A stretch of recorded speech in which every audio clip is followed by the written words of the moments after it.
Hey, Ronn James, Real Estate's Most Wanted. We're here again with Darren St.Jacques from Nook and Cranny Home Inspections. Ron, how you doing? I'm well. We're going to talk a little bit about eaves troughs and fascia things and soffits and what it does with foundations for drainage and stuff. So you're taking us through a home inspection on behalf of the buyer. We're looking at this engineering, etc. Why is this important? Like I see a lot of these on the ground. Is that not a good thing? Well, let's start at the top, shall we?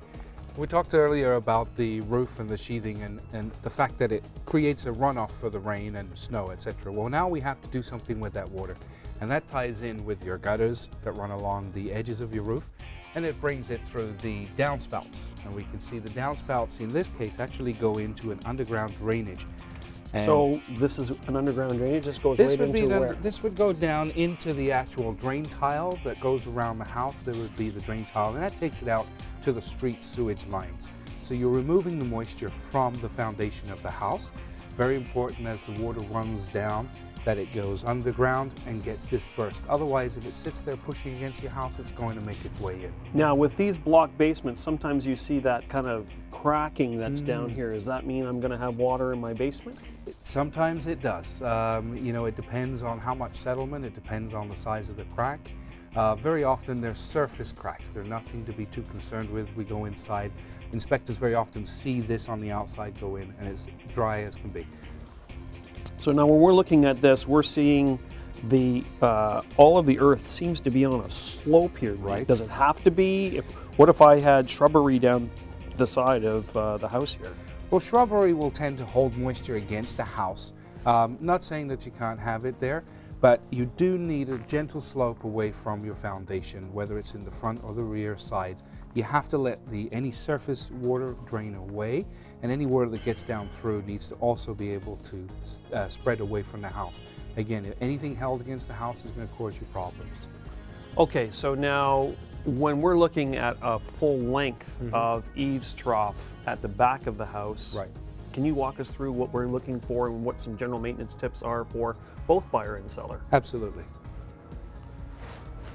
Okay, so now we see a window that's here. Is that going to cause us some problems as we're... No problems here. You can see there's loads of height from the ground here. Any buildup of snow is not going to get in here. It's not going to sit against the window.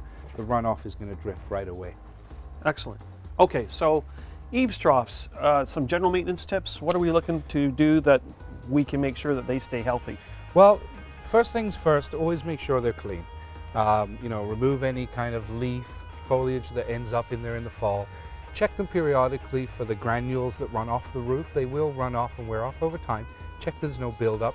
And if you follow them, you can see where the downspout comes in. Very often it's in this area that you'll find it blocked. Now, what if the water's coming off the end and not down this downspout? Well, definitely we know our downspout is blocked. Now again, it could be blocked with leaves or debris over time, or possibly somewhere in this area. Not a big job to pull this out of our drain spout here and just double check to make sure that it's not clean. But the best thing is not to actually try and push stuff down, because if you block the underground drainage, now you have to kind of call a plumber in. It's going to cost you more money. So if possible, try to remove it before you push stuff down underground. In the ones that do go underground, very typically though, you'll see them just run off 4 to 6 feet away from the house foundation into the back.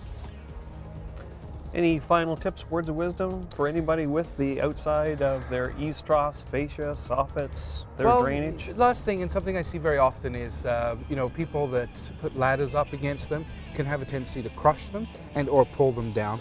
You want to make sure there's always a gentle slope going towards your downspout so that water will continue to run at a good pace. And if you do happen to pull it or dent it, just straighten it up and put the nails back in. Thank you, Darren. You're welcome, Ron. Ronn James, Real Estate's Most Wanted, about your gutters.